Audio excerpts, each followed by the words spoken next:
who are the most important mentors in your life? Well, I'd have to say this weirdo sitting next to me, this guy. I guess he'd be one if I had to choose. All right, who else? Shout it out can't to, just be me. Well, it's got to be like OG. That's my grandma. Yeah, original let's not call gangster, grandma granny. original gangster. I know, but like she's the original granny. She cool. Okay. She cool. She fire. You know, and Gramps. I'd say honestly, probably Maria a little bit. She's kind of a homie to me. So. And what does Maria do? Well, she's a nurse. She's my sister, by the way. But. She's and Vicky. I feel like really everyone. That's hard because then it'd be like I feel like I could look up to everyone in different aspects. I feel like that's actually kind of what I do. If I meet someone, I see what they do that I like, that I want to learn from, or what I don't like that I don't want to be like. So it's really kind of everybody. But Maria, she is a true homie. She gives me a lot of advice on a lot of things. And I don't know. I feel like her family setting I like, and I kind of strive for that. Like I see how she is in her home life a lot, and I'm like, yes. So like, I don't know. I try to be like her a little bit. She's cool. She's smart. She's funny. I'm funnier. She's a homie though. Yeah. I got a lot of them. But you're cool too. So Maria, I had to pick it's one. interesting that you're talking about Maria so much because Maria is my youngest sister, and when you look at it, you guys are not that far apart in age. Well, she's like 10 years older than me, I think. Yeah. So, but that's not bad. But we and vibe I actually like. think a lot of like how my relationship with Uncle Tony is, because it's kind of the same thing for me. I think your relationship with Maria is much like my relationship with Uncle Tony. So. Yeah. So she's a mentor for sure. So outside of family, do you have any people you look up to? In the business world, any people you look up to? I mean, no one's going to know who this person is, but Christian Guzman, he makes the brand of clothes that I like, which Alpha Elite, those are my pink pants, my green pants. Okay, it's like a workout athletic brand that I like. But he has like a ton of different businesses, but he has a YouTube channel and he vlogs a lot of what he does. So he motivates me. Like I look up to him and his drive because he's actually like, okay, no one will know, but like he's building like this whole thing called like Alpha Land. This probably sounds really stupid to anyone else, but he just like doesn't stop, and he like basically sleeps there, and it's like this whole facility that he's trying to like make, and like he works with a lot of his friends too. So all the businesses come together and are coming to like this one thing, like a Knock of Power. That's another one. You probably don't know either, but either way, like I see his drive.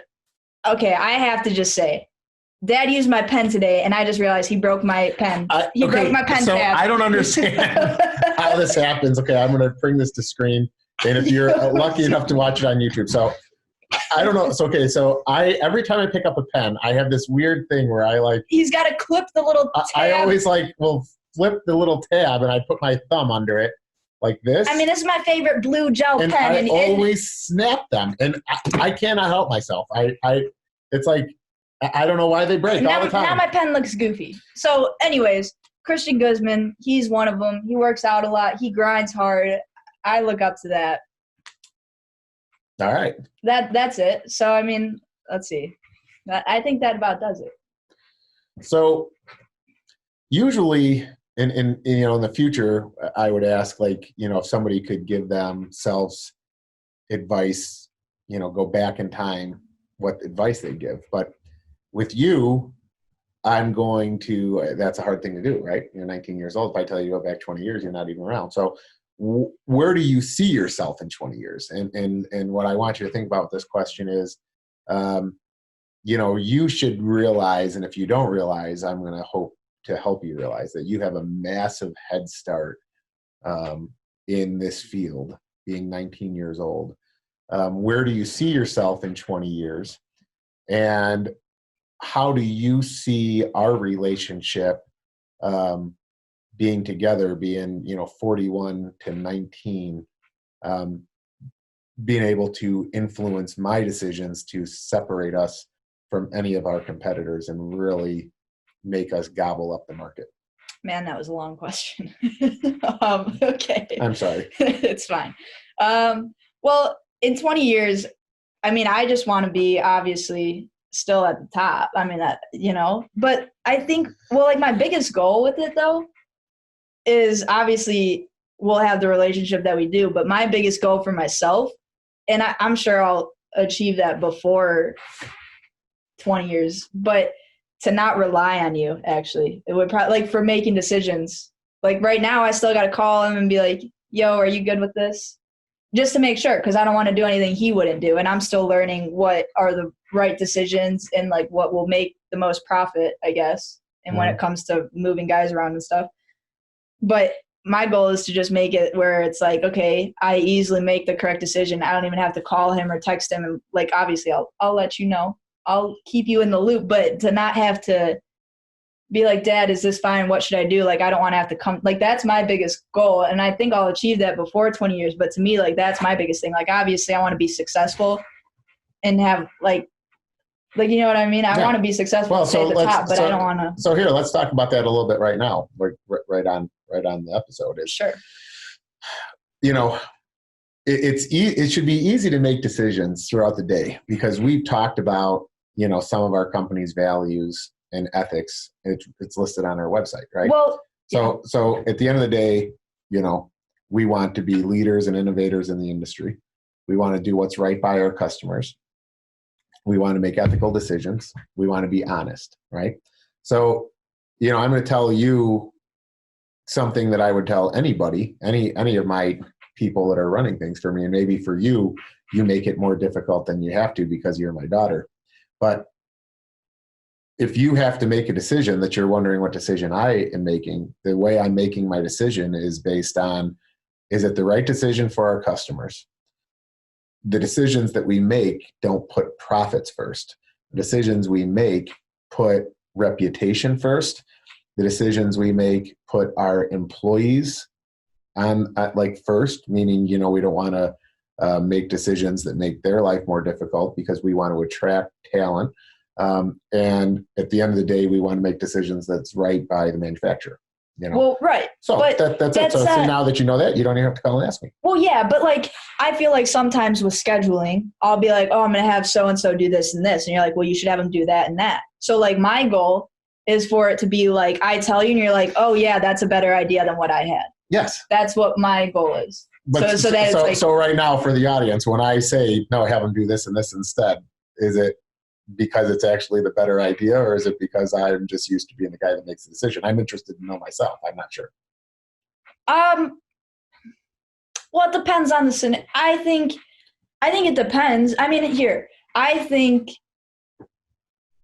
sometimes you feel like I forget certain things that have to get done. So you're like, well, you can't forget about this and this, but I already know later in the day where I'm going to have people go. So I feel like, well, you'll be like, oh, but I told this person this time and this, and that someone needs to be here to get that. But I am just giving you like my first layer of the day. Like, do you know what I mean? Yeah. Like, I don't think it comes down to making the decisions. I think sometimes you just think you have a better idea, which you might. I'm 19, so I don't take offense to that. I've been running people for a long time. I don't take offense to it because that's the thing. Like, a lot of times when if I say something and you're like, well, we could do this and this instead, then when that scenario comes up later, I think back like, oh, what did we do for this scenario and what did he tell me and how can I change it? Or like, how can I change my method of thinking to match what he has already told me in the past? Mm-hmm. So it's not like you're doing things just to be like, oh, I have done this, so I know the answer. It's like, I'm still learning from you, obviously. And this is what I mean when I say I'm going to MCC for business management, but that hasn't taught me a thing. Whereas like this, I'm trying to schedule people and he's like, well, we could do this and this better or this and this instead. And then I just take that and try and do that later. So the app that we're trying to develop, don't you think that's going to help with all that? Well, I think the app will, but at the same time, someone's going to have to like be putting it all in and make sure it all runs. Like, I think it will, but obviously there's still going to be some thought into it. And like, there are so many things that just randomly pop up in the day with what we do. And like resets, those throw a curve. Like you could get one like, I mean, some days you wake up with 9 and some days you wake up with like 18. Like it depends. When we have a lot of mowers, so it's different. But if it rains really hard and like or if the one day it just starts snowing out of nowhere in the middle of May. Was it May? Yeah, and I was out carrying auto mowers in my white slip-on Vans. Those were soaked. I was upset. I was not happy about that. I'll give you that. You didn't even say anything. But okay. No, all I'm saying is there's a lot of things that just happen that you can't control. So when we have the app, yes, it'll be very helpful, but it'll still be like, oh, I need to reroute this person to go do this that just popped up in so-and-so place. I think you're getting a little wound up right now. I see. I think we need to simmer down. No, the issue is, well, because down. he's making faces. If you can't see it in a video, he's making faces at me like, what is he talking about? Well, because you're saying stuff like, well, and then this happens, then that happens, and then this happens, and this, and this, and this. And I'm like thinking the audience is thinking, what is she talking about? Well, but that's what I'm saying. So, but because even with you have the to app, realize the audience doesn't know all the things that happen in a day. So, like, and I just said resets. Elaborate. I thought, oh, well, you got to reset an auto mower sometimes, and you got to go there and put in the code. If something happens, it gets stuck on something. There's no loop signal. There's a lot of scenarios. And what does the robot do? It tells you what? Okay, in words of Joe Langton, hey, human, come help. No, in words of automated outdoor solutions. In words of automated outdoor Hey, solutions. human, come help. That's what I said, Chris. You can edit that. See, we got to give Chris another plug today. Chris is our podcast producer. Best guy ever. Yeah, okay, but all I'm saying is the app will help, but there's still going to be things that I'll have to make these decisions that I'd have to think, what would his decision be? Yeah. That's it. See, I just rambled a lot for a little bit. So Mentor-mentee relationship.